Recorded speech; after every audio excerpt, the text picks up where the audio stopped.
All right. Good morning, traders. Excuse me. We're going to give it just a minute.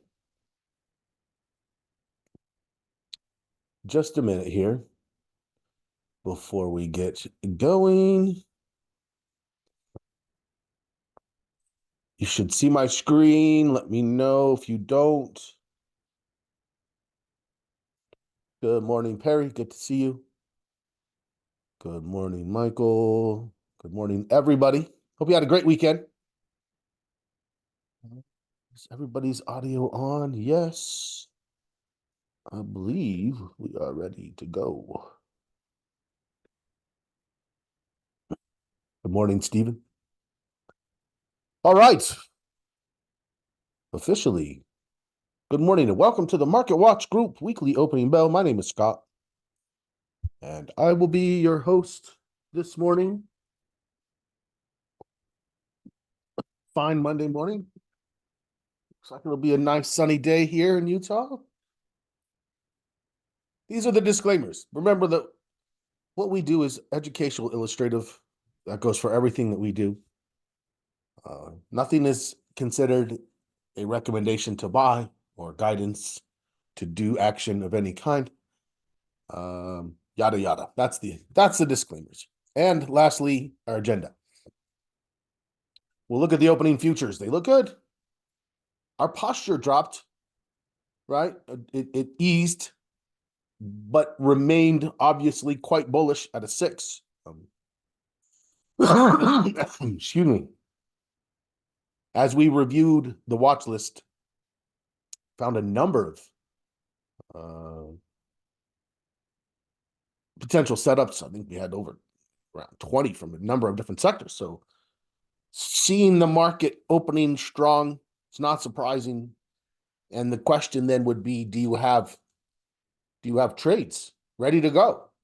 Is your Monday? So when we talk about the structure of our group, we meet Monday morning so that we can do what? We can talk about how our posture is now correlating into the market as it opens and what we're going to do.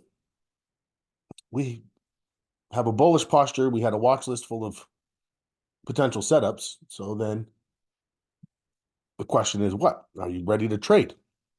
Now, I don't trade the first 20 minutes.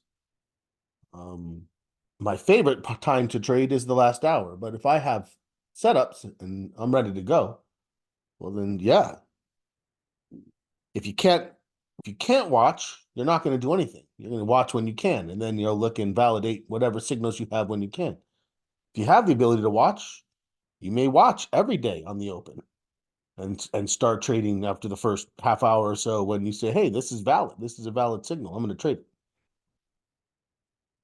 There may be other times when you wait till the end of the day because you say, you know what?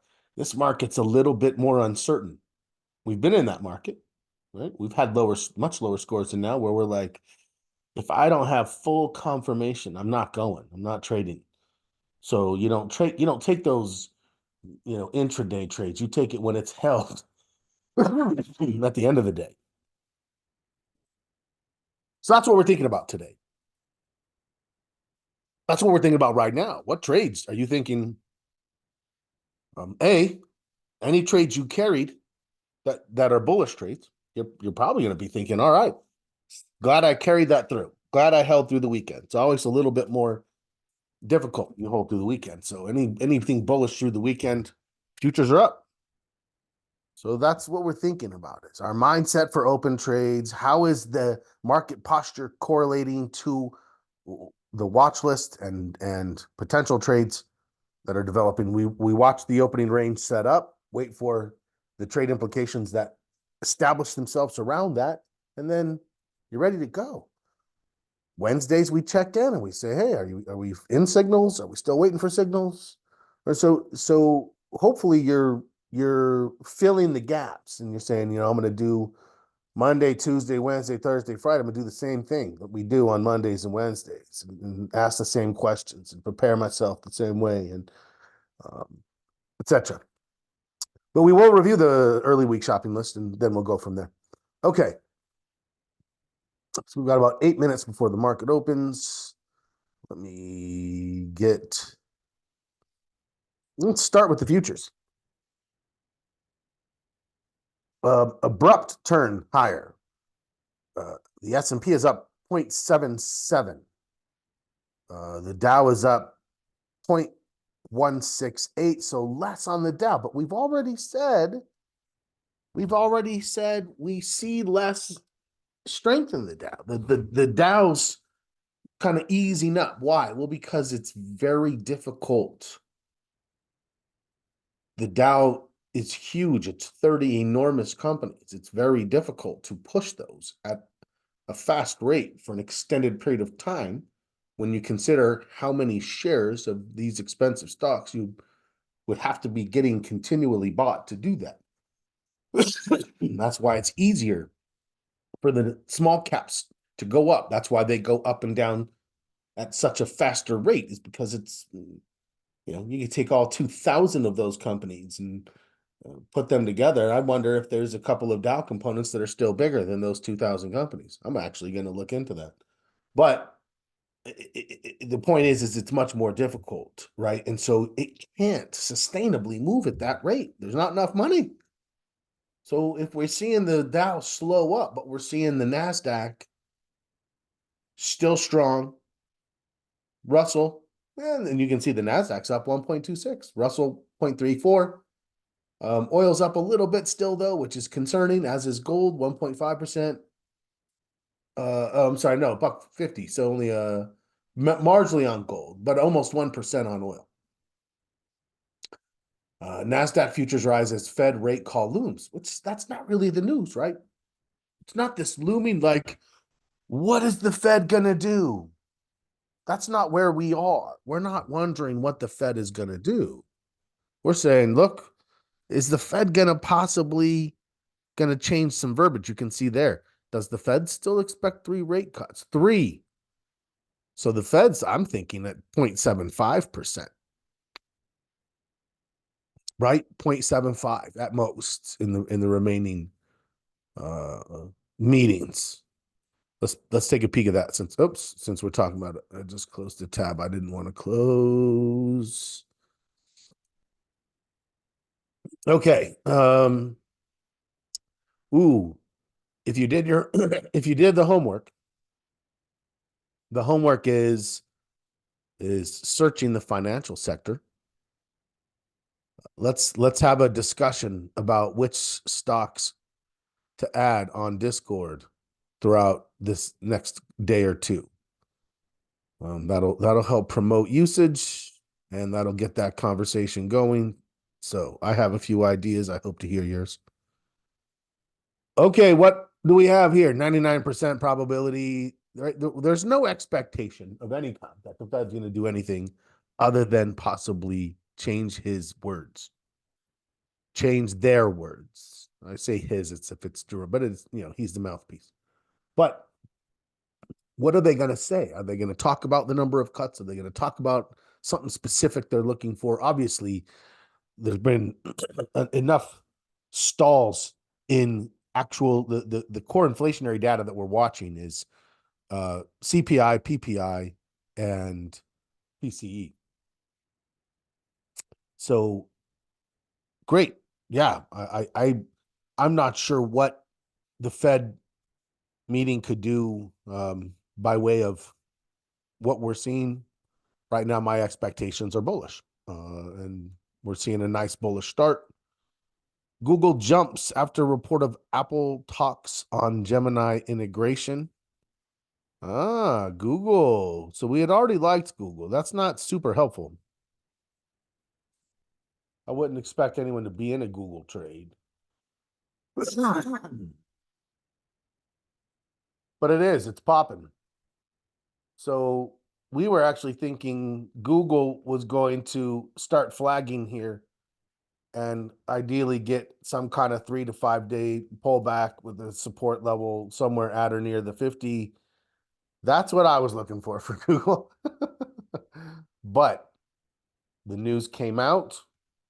There's nothing we could do. It's gapping. This is where if you look up there, whoops, if you look up there, 148.83 by 148.85, those are the opening bid and ask on the pre-market, which means this thing is gonna gap up. It's gonna open up somewhere in here, and we're gonna have to move this entire structure, right? We're gonna have to move this entire structure and see at what point, because that's what I'm waiting for. It's not like it's gapping up to 148 and I'm like, all right, I'm jumping in on the gap. Wow. I mean, this thing could literally fall to 145 by the end of the day. We have no reference at this point. I've got to see more. I've got to see more data. I've got to see more price action before I can determine what's going to happen next. All right, great. So we adjust and we move down the road to the next opportunity. Okay, what else is happening? Real quickly, 2 minutes. Significant changes. You can see that May, this all of a sudden it down to 5%.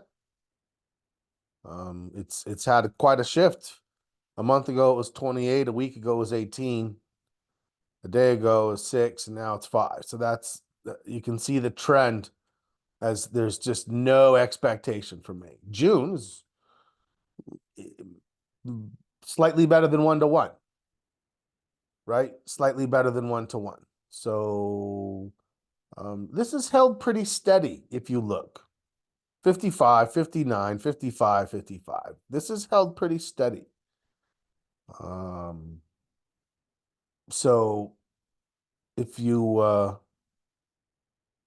all that's changed is anyone who thought there might be two basically now think there might not be any. There's just been a little bit of a shift, but it's still just maybe. That's our maybe. July is the first time where we see a preponderance. If we don't get one until July, there's only four left. That's why they're asking, could there be 3 cuts? Well, there's only 4 meetings. That's why they're asking that question, right? So, good morning, Bob. Good to see you. Okay. Economic news. What do we have today? Home builder confidence comes out as we're wrapping up. 50, they had 48, expecting 48. Doesn't matter. There's not much. I mean, the home builder confidence isn't really representative. One of the things about the real estate market right now is there's no inventory. So a lot of the inventory is coming from home builders. So things are good for them. They've been making money. They're like, yeah, things are great. We'll see. I guess we'll see if that sustains, but doesn't really matter. Tuesday, housing starts and building permits doesn't really matter. We're waiting until Wednesday. So whatever happens today, very good chance we see just a little bit of that direction continue for the first couple of days, or we might just see it start to, go sideways as we wait for anticipation and see what level of anticipation builds around the Fed rate. Okay. There it is. There's Google. There's that gap. You can see popped up. Now we're up here. Obviously there was nothing there that was like, are you ready? If you were in and you held, in fact, I got to say for a swing trade, if let's say I had taken this trade, I broke all my rules and I'm like, I'm buying at this lower low. I didn't buy at this lower low or this lower low, right? That didn't work out so well. I bought at this lower low because I had a good feeling about it. Okay. And it went up.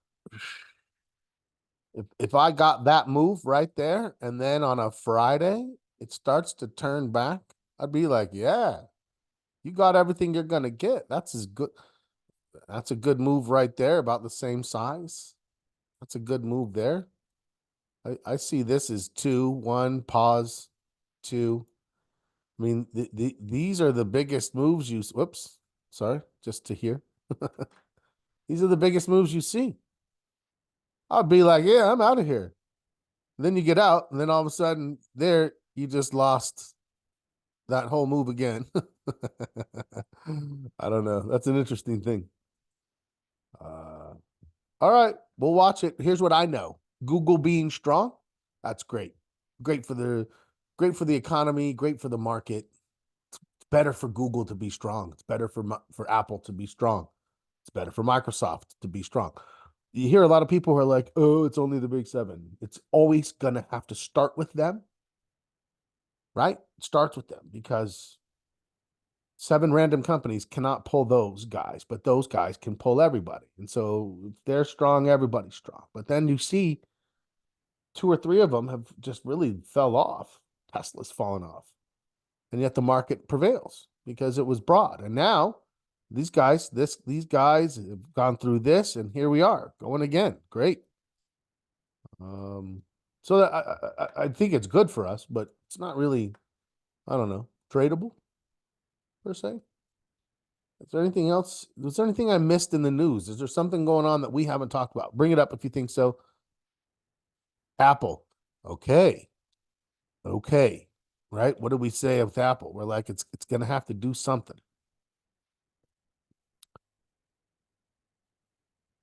Well, there's a break, which is good. Which is good. Like, we'd like to see this. In fact, if you look at your stochastics, you would almost say this was just kind of like one pause and then it's breaking. I said I'd like to see it get even up underneath here if possible. If it can get all the way to there, now I have a V. Whoa. Right? You can see you had a V back here. Boom, boom. The problem with this one was it didn't give you anything from here to here to try to latch onto. It had these little brief pauses, and you're just, whoa, it's moving. So that's tough. Ideally, right in this zone, typically we're looking for a consolidation. Pulls back. That one didn't because it got momentum from earnings. So there's nothing you can do there, right? It creates a difficult trading situation around those earnings. Worked out in hindsight. We don't have that right now. Earnings are back here. We've got a good while. So the thought process is if we get that full V, then the buyers have done enough to say, all right, we're back. But we're still not like, oh, you're back, we're in, because they've done enough to say, hey, look, we're here. Look how strong we are. Now let's watch the selling cycle. And if the sellers are weaker, because the last selling cycle went from here to here. That was the last selling cycle right there. Right? That was a huge selling cycle. It had a bunch of volume. Yeah. So if we get the buyers coming back in, and then the next time the sellers have an opportunity, they do something like that on less than average volume, and then this thing comes in here and gives us some kind of a higher low, and you'd see your stochastics come up and then come back down. That is where I'm ready to go again. And I have an expectation that this thing can now trend again because it went through whatever that consolidation was. It did it. It's ready to go. That's it. And anytime something goes through some kind of a downward pressure like that, this is how we are convinced that buyers have regained control. Sellers are done. And demand is now going to outpace supply. That's it. And what we have now is A, more probability of success, but more than that, B, this is where I have the ability to set tighter stops and produce 2.5 or 3-1. Then I can say, there's my risk and there's my reward. Now I'm getting favorable reward to risk ratio, probability of success. Find a bull market, buy the dips. That's our core philosophy here. All right, let's keep going now. So good to see Apple. We've been rooting for it. We said that we're rooting for it, but we have to see more to be able to trade it. AIG looks a little overbought.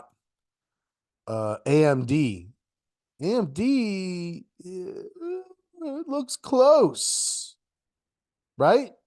It looks close. It's like right now we're kind of seeing this stochastics turn sideways. We have this old resistance level. We're above the 50, and now we have a little bit of like are the buyers going to come through? So that's what you'd have to decide. Where is that level for me?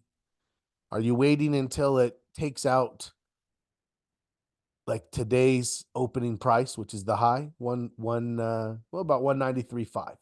Because right now it's pulled back. It's still a little bit above yesterday, but if it just keeps selling off, you don't want to get in. And so here's where you start to define what would it look like for me to get in intraday? Am I going to watch it? Am I going to set up some kind of a automated entry where when the buyers do something convincing, right? Maybe we won't know. We'll talk about it again here in about 15 minutes when the opening range finishes setting up.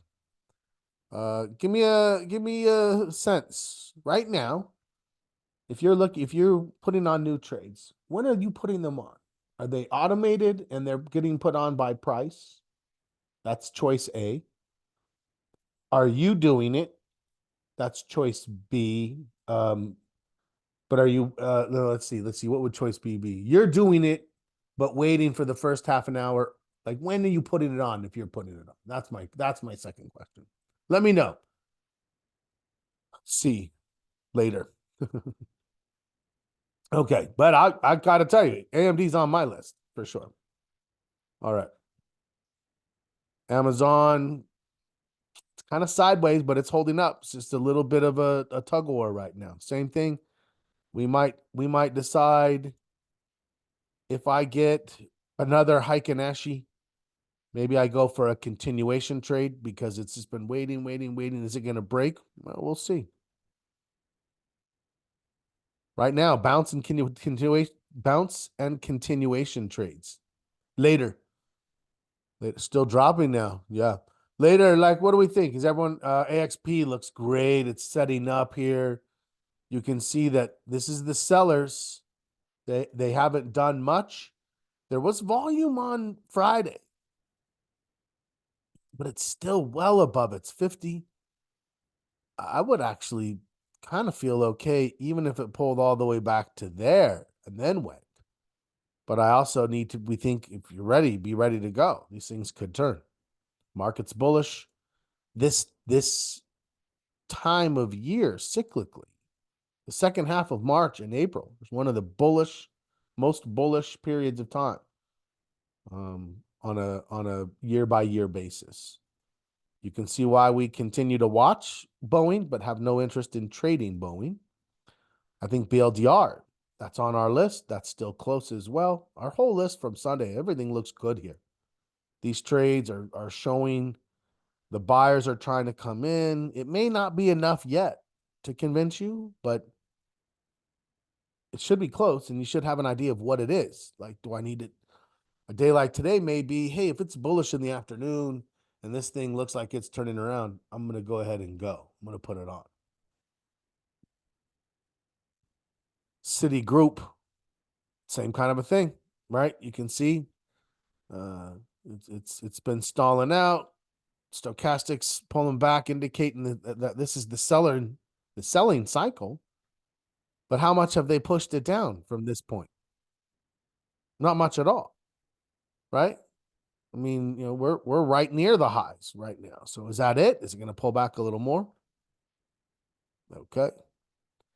Caterpillar, we said, remember, yes, last week was when the signal came. That's one you would have held through the weekend. And if you did, it's continuing to go up. So there's maybe another day or two here in this momentum. But you might look back at the last move and say, okay, I got 1, 2, 3, 4, 5, 6, 7, 8 days in a row after it started. 8 days. 1, 2, 3, 4. Yeah, there might be 4 more. You might get this week if it keeps pushing. You might keep raising your stop. This is when the Heiken Ashi candles are fantastic. Yeah, looks great.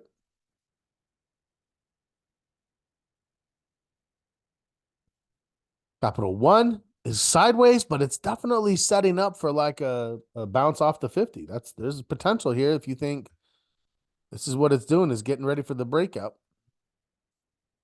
ConocoPhillips. So oil is up today, but the oil stock here you can see is pausing. Definitely had a breakout, right? Definitely had a breakout. And there's momentum in oil and energy. There's momentum in basic materials. So we don't love it from the standpoint of what it does to market conditions as far as uh, producer level price in pressures, inflationary pressures.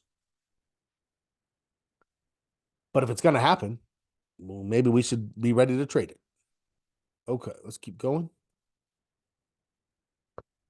So I said, what would it take for me to trade Costco? I don't love that, it had this big of a drop and it bounced and it's kind of stalling. And I said, well, the one thing I would have to think about would be if it pulled back and then it just sort of held up at a higher low and then started to go like, oh, well, that's a little different. That is a little different here. Like, we don't have signs of buyers smashing their way in. That's the only sign we have, really. This was kind of just like just sort of paused. So we don't have signs of buyers, but what we do have that we're saying is possibly tradable is lack of sellers. If the sellers stop selling, well, you're kind of saying, I'm going to anticipate. And what would make us anticipate? We have a strong market score. Well, we do, even though it's pulled back a little bit. And that might be for some people where they say, you know what, I'm not going to anticipate as much if it's in a pullback. Right? If I go from 6 to 6.25, 6 to 6.5, and remember what we're talking about with that is we did drop. If you weren't there yesterday, sorry we missed you. Hopefully you saw the recording. But if you missed the drop, if you missed yesterday, we did have a drop, right? We had a little bit of a drop because our trend that we had been riding broke. We're not overly concerned, but we had to acknowledge the fact that the sellers popped it. Volume actually held up. Major market held up. Sector rotation. We're like, wait a second. All of a sudden, consumer discretionary, healthcare, and it's the same kind of thing as the Dow. Everything can't go up that fast for long periods of time. There's not enough money. So, we're still bullish. A 0.75 is still bullish. It's not the most bullish it can be. And it may go back and forth. We'll see. We still have our 4 strong leading growth sectors with technology, financials, industrials, communication services. Okay. And the VIX almost held its score, but it didn't. It dropped, but it's still bullish. I mean, overall, we're bullish. It's a 6. Okay. Okay, so let me get rid of these lines. Okay, if you held trades, which I'm assuming you did, how are the ones you held doing on open? How's the market this morning for you? Tell me that. Good decisions, continuing to ride them. Up a bit. Yeah, like the market, up a bit. CrowdStrike on our list.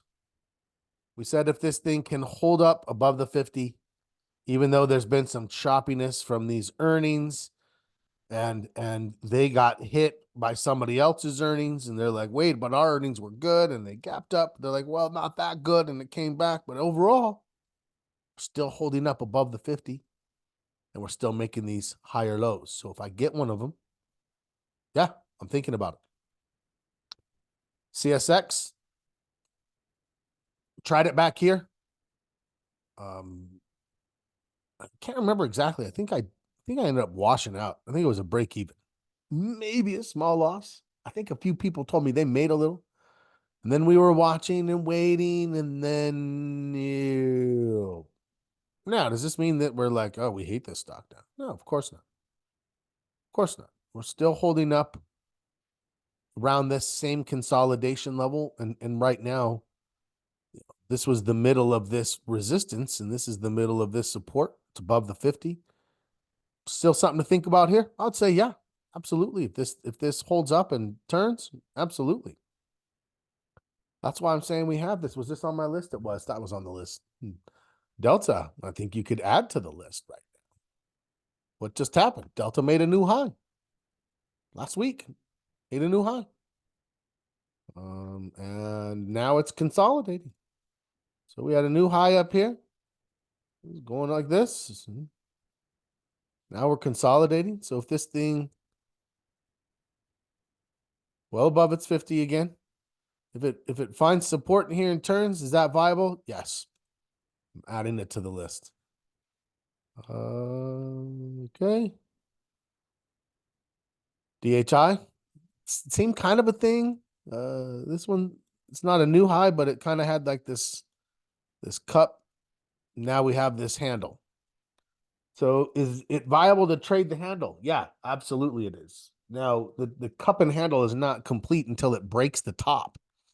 So if it breaks out of here as it pops, then we have an expectation that this happens again, right? So it's a fairly bullish pattern for sure. Absolutely. And the handle is a valid consideration. DIA.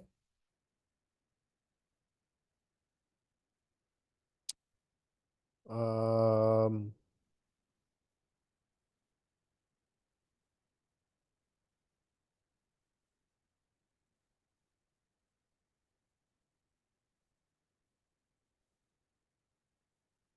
yeah, flat. Ford. So Ford did kind of a fake out. Few of us tried it, got out. Minimal damage. I don't know if anyone took a profit or even broke even. I took some loss. Wasn't much. Just doesn't look like it's holding up now. So okay, fair enough. Fair enough. Did well on this one, so still ahead on the last two trades on Ford. All right, Fastenal. Yeah, this one here to me is viable. We're about 20 minutes in, but if you look at your stochastics, we've had this pullback and now it looks like it's turning up. You had this price action consolidation and now it looks like it's breaking to the upside. That's viable. I would actually expect that to have a pretty decent looking Heikin-Ashi candle that might allow you to put a stop, maybe not underneath today, but aggressively you could, maybe below yesterday's low, and you're pretty tight. If you put a stop on below yesterday's low, then when tomorrow comes, you're already tightening it up and starting to tighten it. So this trade has appeal both for a few reasons, but the part of it is its ability to manage it.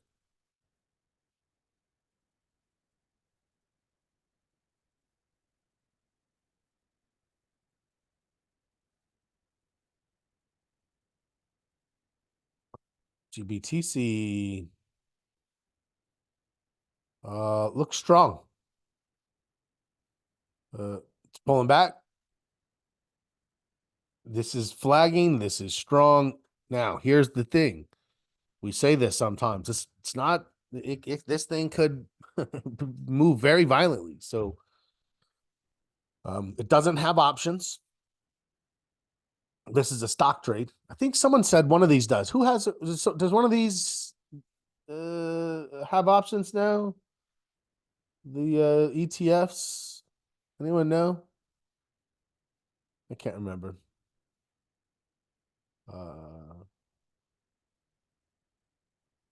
You can actually trade Bitcoin futures. Look very similar. What's the margin requirement right now?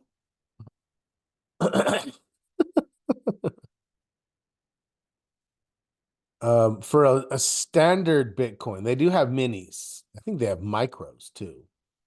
137 grand is your margin requirement for Bitcoin.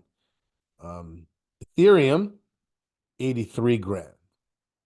Those are the two big ones. But they do have micros somewhere through here, I believe, which would be about like 100th of that. So it is tradable.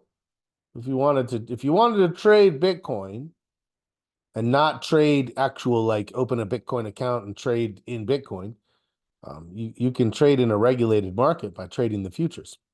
So, all right, let's keep going. Where were we? GE, still bullish. Gold, you can see gold is in a consolidation. If you're still thinking bullish gold, I agree. Google continues moving. Home Depot, now this is where we're seeing some of that weakness.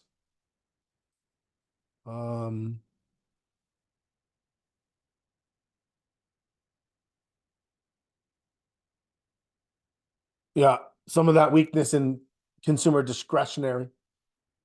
Home Depot started to give a trade and then just petered out. We'll see more of that. IBM setting up. Intel setting up. Ooh, Intel looks like it's trying to turn. IWM setting up. JP Morgan is up today, but it's just kind of sitting there. That's a tough one. Meta, very close. There's a lot of these that are on our list that are starting to move into setup type positions. NVIDIA is turning. No options on Fidelity's Bitcoin ETF. Yeah, right. NVIDIA, if there's another one that is quite strong.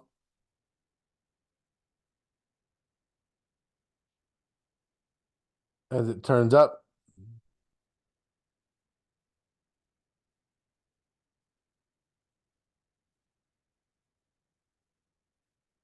Overbought. Ooh, this is close. I would say for me, that's my line. So I will not like that, I guarantee, where I say, yeah, I would still consider it. So right through here, if this thing can turn around and then pop, something like that, and this pops out of here, then yeah, I think we have something to talk about.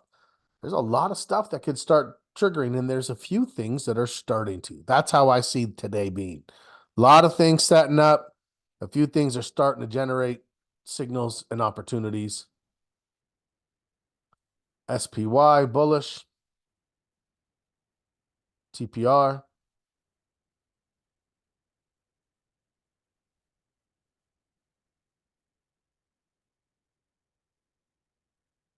TSM. Again, it looks like semiconductors is one of the areas where you have valid signals on a bunch of things that are they're high flyers. So if you're going to do it, it's going to be a little bit of a ride. So just be aware of that. The VIX.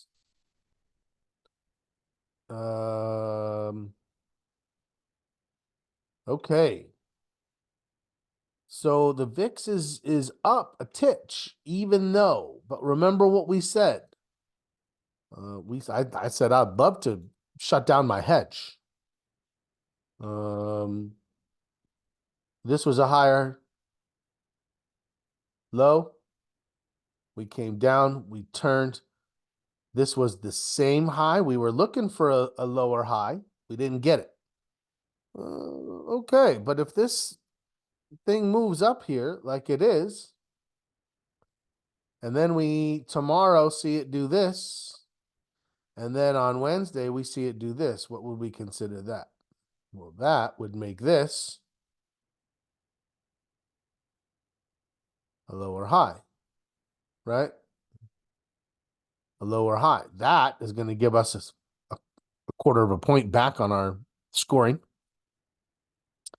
and give me what I think I need to see this come on down. And then from there, and that is the late March, early April rally that I've been looking for. So yeah, 100% I'm poised for that. We've got a bunch of stocks ready for it. The VIX looks like it's ready for it. Don't if you're bullish, be ready to be bullish. That's my thoughts. WM, it's kind of still on the grind. Hasn't really slowed down much. Yeah, Sandy QQQ, I think looks pretty good, right? I mean, it's pulled back. It's starting to bounce. Viable. Walmart, setting up. New high. It's pulling back. Anywhere, I would say my zone on Walmart would be like this. It slides back in here and turns. Great. Anywhere in that box, it's so far above this, even as this continues to come up. Bullish. What do we see? We see bullish price action. Biotech not really holding up. Remember, we're always like, when does a consolidation turn into a sell-off? It's like, right through here.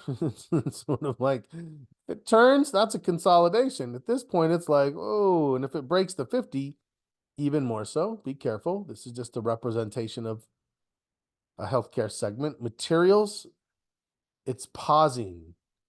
It's pausing, and we hope it's hitting resistance. We hope we get a nice, pullback here. That would be great. And then maybe it goes into a triangle type pattern and then eases back down. That would be fantastic.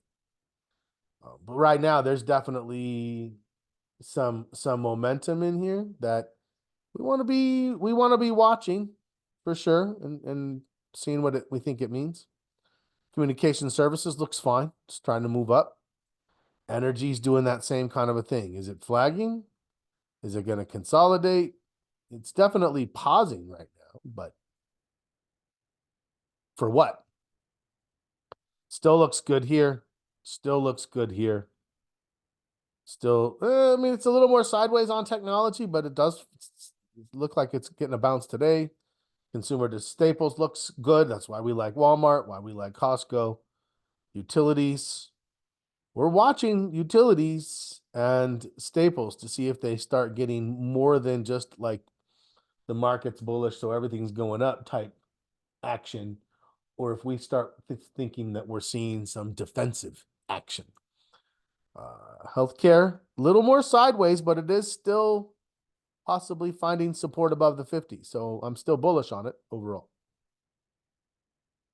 Lastly, consumer discretionary, little bit of concern here. We kind of had this before, and it sometimes lasts a while. So let's be careful with that one. Okay. Hopefully you have some good ideas. Hopefully you're ready to execute on those ideas.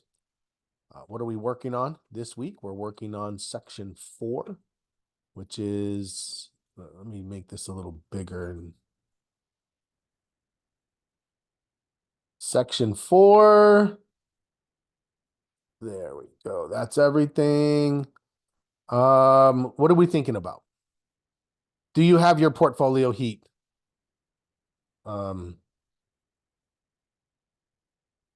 Mapped out. What's the maximum at any given time? What's the maximum in good markets, bad market? Right? Have you fleshed out different conditions, how much risk you're willing to have on, so that you can correlate that to market posture? Trade risk. What's the most you're willing to risk on any given trade? Do you have different trade risks for different types of trades? Like if you do 2 different types of trades, are they the same? Is one bigger, one smaller? Make sure that you're not, accidentally executing. It's very purposeful. How much risk? How many trades are you willing to have on at any given time? What's the most? What are you looking for as an average? What is going to cause you to adjust your risk up or down? Very specifically. Is there a number on your market posture? Is there something that's going to trigger it? We're looking for that. You're correlating, obviously, your risk to your market posture.